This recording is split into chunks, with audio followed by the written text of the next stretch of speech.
Alright mga kapatid, magandang araw o gabi o anong oras nyo man ito mapanood. Nandito na naman po tayo sa isang reaction video. Meron tayong panonoorin. Ito'y galing sa Balitang Pinoy TV. Nasa description yan.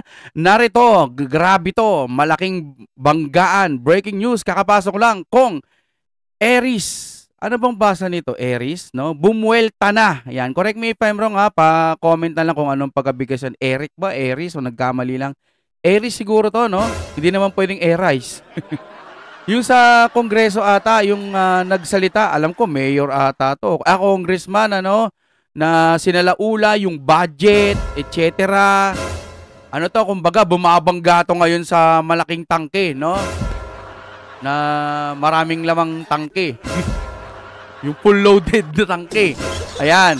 Alam niyo naman dito sa Pilipinas, kapag nilalabanan mo ang gobyerno, ikaw pang masisilipan ng kaso.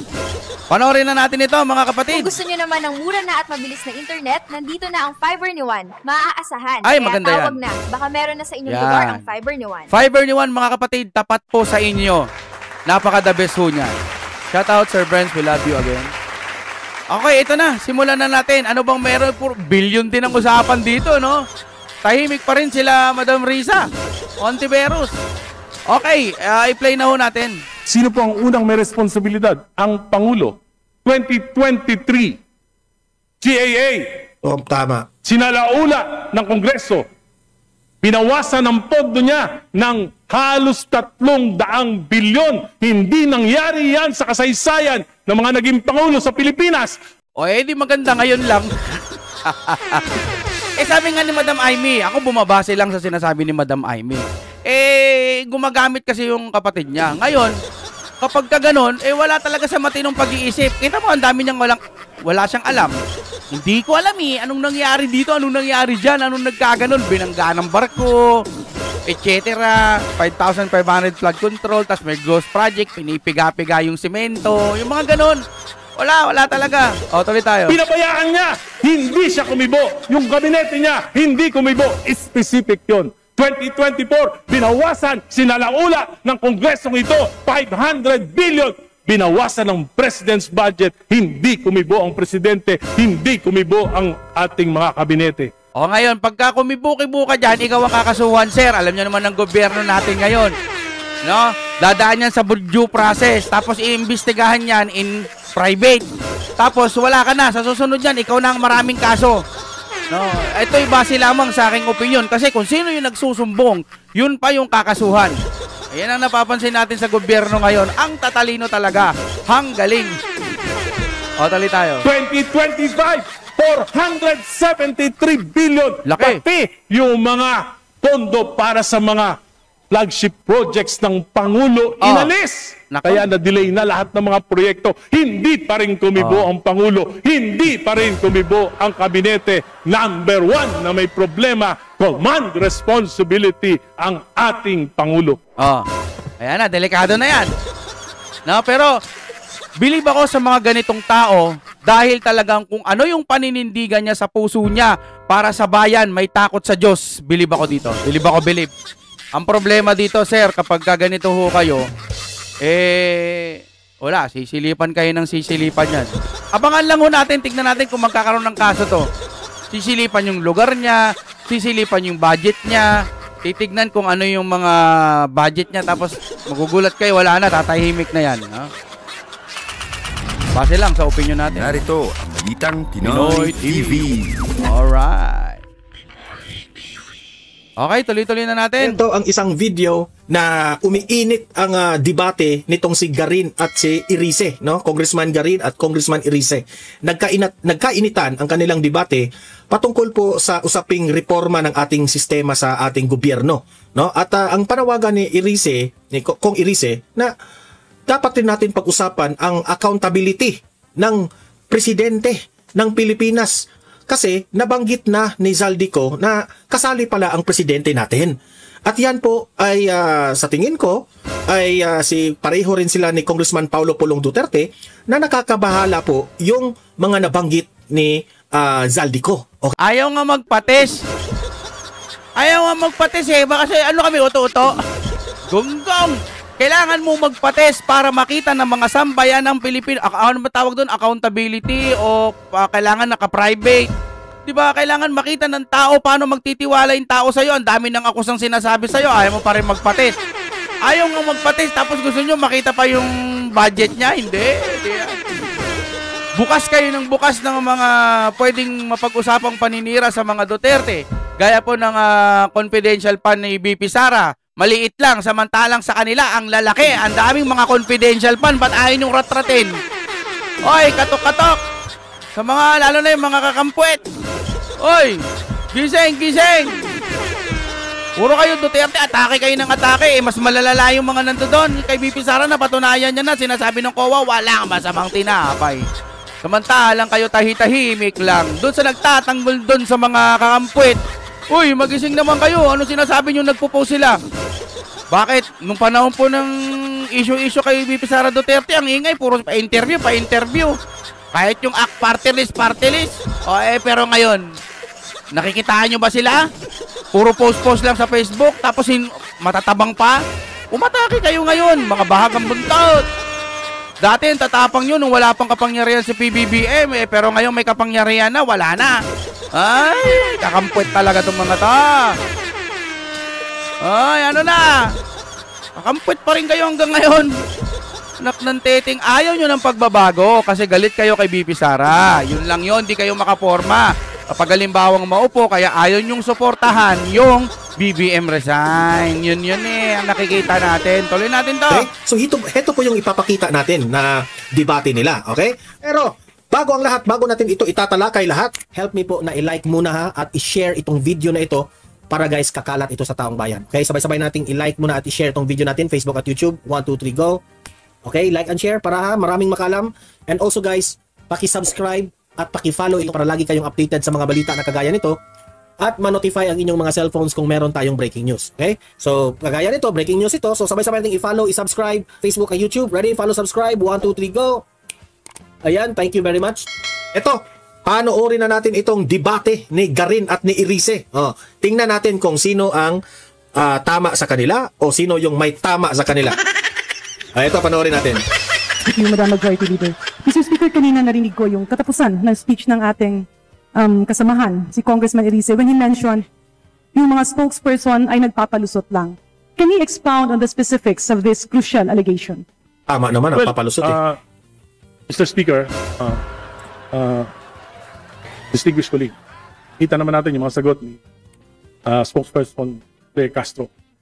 Kung naririnig po siya, kuminsan po, parang na-imagine ko, pag galit na galit sa akin yung asawa ko, ayaw ko na marinig. Kung mga susunod pang sasabihin. Sapagkat, bukod sa acerbic, nililigaw po. At instead na magkaroon ng clarity sa mga tanong, ay ibinabalik lang po sa ibang mga issue.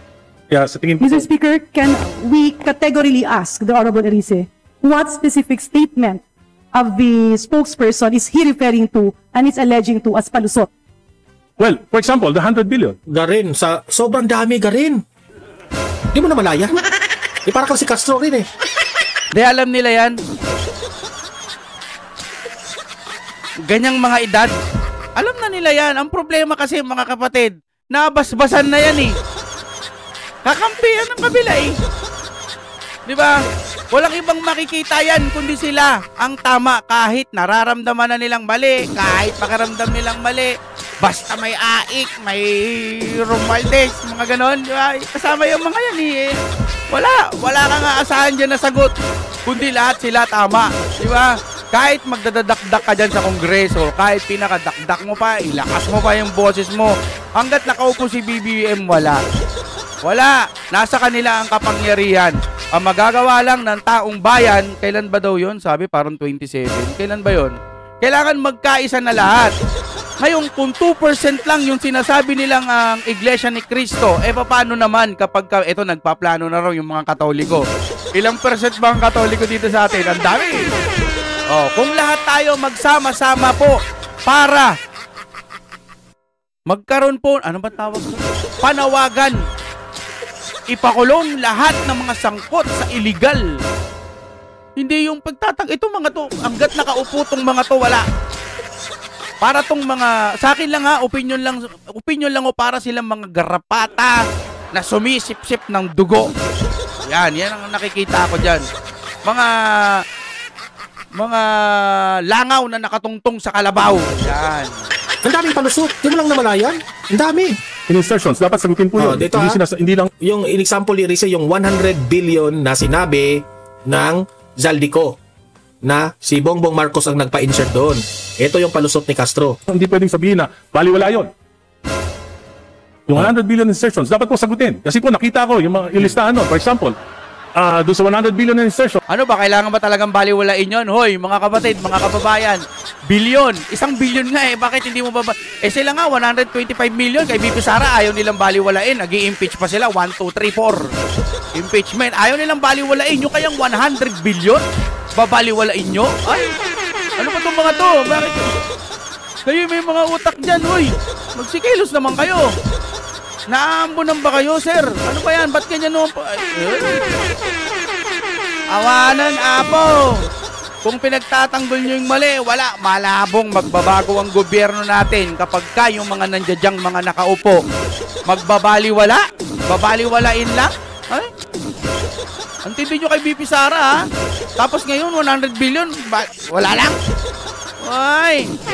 Mga kapatid, huwag niyo po kakalimutan mag-like po sa ating video. Napaka-importante po niyan para ikalat natin at hindi natularan sa mga susunod po na magkakaroon ng butuan. Depende nga pala kung magmamagic na naman yung butuan, isa din yun. right, pag merong 1 billion for Philippine Coconut Authority, yung sa listahan ni Congressman Saldico, wala namang problema doon. Kung nagbago ang isip ng Pangulo at kailangan niya maglagay sa Philippine Coconut Authority, wala namang masama doon. Kung basta hindi ghost project. Kung tayo nga sa Kongreso, nakakapag-palit tayo nakakapag-insert tayo, nakakapag-divert tayo. Yung Pangulo pa kaya, budget na yun, yung hindi pwede magpalit? In other words, Mr. Speaker, distinguished colleagues, ang sinasabi po ba ng ating kagalang-galang na kongresista ay yung mga ipinapasok na line item during the bicameral conference committee or the Committee on Appropriations of both houses are recommendations from the President? Yes. Mr. And he can Speaker, change his mind anytime. and may you reiterate? Pasensya na po, medyo hindi po klaro yung last statement. You can check the? Hindi mo na maklaro kasi natamaan ka. Di ba? Kailangan mo na mag-isip, kaya kailangan ulitin mo yung tanong para makapag-isip ka kung anong isasagot mo. Hindi na klaro garin? Ay, ito garin. Yes, for example, as I have said earlier, Mr. Speaker, kung nagbago ang isip, because ang budget po ginagawa natin ng Executive Department January pa lang. So, bago po dumating sa atin yan, 8 months, 9 months, bago po yung approval, almost 9 months na. Maraming mga exigency, ang serbisyo, na pwedeng magbago ang isip ng Pangulo, na pwedeng siya mismo ang magrekomenda ng pagbabago ng budget. And wala pong masama yan. At for example nga, Mahihirapan tayo mga kapatid na. Marami na nakapanood nito eh. Alam nyo, mahihirapan tayo sa laban sa katotohanan. Kasi yung mga nakaupo, nakabantay din, mga nakadepensa din. Ako lang pakiramdam ko lang at opinion ko lang, alam na nilang may mali. Pero hindi tayo makaporma yung katotohanan Hindi makaporma yung katotohanan kasi yung mga dumidepensa, mga nakaupo din. Mga matataas ding tao, mga congressman din, mga senador din, o mga nakaupo, mga ombudsman, DILG, etc. Kung sila mga nakaupo, wala rin tayong magagawa kung kakampihan nila yung mali. No? Base lang ho yan sa ating opinion. Kaya, itong bansa na ito, kung talaga may pagmamahalan tayo sa ating bansa, may pagmamahal tayo sa ating bansa, subukan ho natin kahit gabi-gabi, kausapin natin ng Diyos na sana, Panginoon, gabayan niyo po itong gobyerno na to, itong Pilipinas na to, wag ho sanang mapasakamay ng matagal itong Pilipinas. May awa ang Diyos, mga kapatid. Gagawa at gagawa ng paraan yan. Kita mo, ang dami ng fact check. Kung ano-ano ng pinagagawa na lindol, bagyo, wag naman ho sana ganyan. Pero siguro kinakailangan ng Panginoon na gumawa ng ganyan para maghinagpis yung mga taong bayan at nakikita naman na ho natin. Huwag na ho tayong mag-aanga-anga. Pagtatanggal nyo pa yung mali. Yan ang hirap. Kaya nahihirapan makausad ang Pilipinas. Bito po sa ibang bansa, wala namang masyadong nature na agriculture. Kukunti lang. Pilipinas, kita nyo yung nature ng Pilipinas. Luzon, Visayas, Mindanao. No, nakikita nyo ang gaganda po ng nature natin, agriculture, etc. kung tutuusin. Marami tayong mga lupa. Samantalang yung mga iba, nakita ko yun sa Facebook no? Na Ang ganda-ganda sa ibang bansa kahit wala naman silang mga masyadong nature, kabundukan, etc. Pero maunlad. Kasi nga walang korupsyon. Dito sa ating Pilipinas, ang dami ho nating mga lupang nature na pwedeng, ano ba nature pa pwede sabi ko, na pwedeng magtanim, mga bundok, mga mineral, etc. Ang dami-dami pero wala kinukurakot ho kasi. Hanggat may ganito sa Pilipinas, wala ho tayong asenso. Kapag bumalik na ho ulit ang Duterte, alagaan na ho natin na wag na hong mapasa kamay pa ng mga kurakot. Wag na ho tayong magpapauto. Kailangan na pong umunlad ang Pilipinas. Napag-iiwan na tayo, nagpag-iiwanan na po tayo ng mga nasa paligid natin. Kaya mga kapatid, huwag niyo kalimutan mag-like. Hanggang dito na lamang. Maraming salamat po sa inyong panonood. At doon tayo sa katotohanan, mga kapatid. Hindi ako magsasawa na magsabi sa inyo. Hanggat may katotohanan, lalabas at lalabas yan. Huwag tayong magsasawa. Sila, bayaran.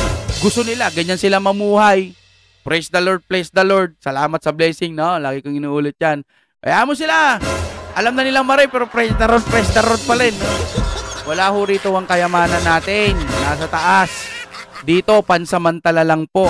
Pagsubok ng Panginoon yan para sa atin kung saan ka, sa mabuti o sa masama. Bahala ka sa buhay mo, lumangoy ka sa dagat-dagatang apoy. Hanggang dito na lamang. Maraming salamat po sa inyong panonood.